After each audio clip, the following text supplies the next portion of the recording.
Сәлем достар, сендермен Джекбо, және біз бүгін мен құраған екінші құбыжықты талдаймыз.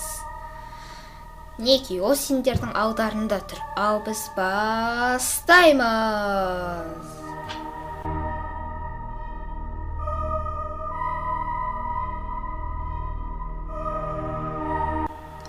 Мінеки, осы құбыжық сендердің алдарында тұр. Осы құбыжықты жасауға менің бірнеше күнім кетті. Неки, бүкіл жақтарынан көрсетіп шығайын. Көріп отырғандай оның арқасында өте қалың сауыт және 6 аяғы бар. Ал басы оның қап-қара, себебі оның басы қара күштен тұрады.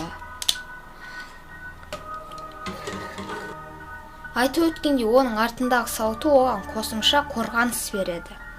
Егер осы құбыжықты өлтіру керек болса, онда оның тек қана басын кесіп тастап, немесе бүкіл аяқтарын кесіп, жүрегіне қауышты тығып өлтіруге болады.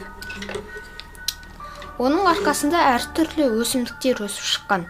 Бұл осы құбыжық ежелгі замандардан келгенін айтады.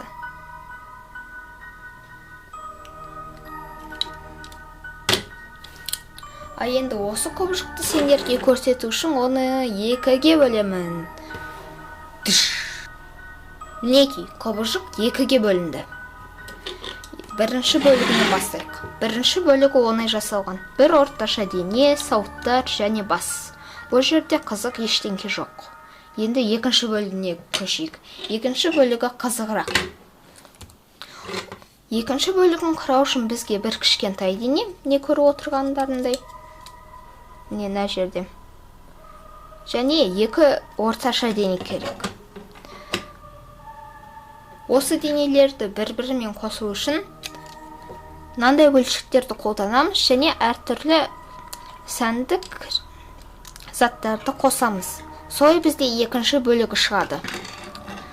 Және қараңдар, егер мынау сауыттың кесін шайналдырып қойсақ, мынау өзі бір өрмекші сияқты болып шығады.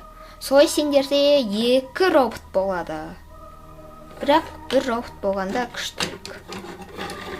Неки, сауыттың орнына қойайық, және мынаны жауғайық.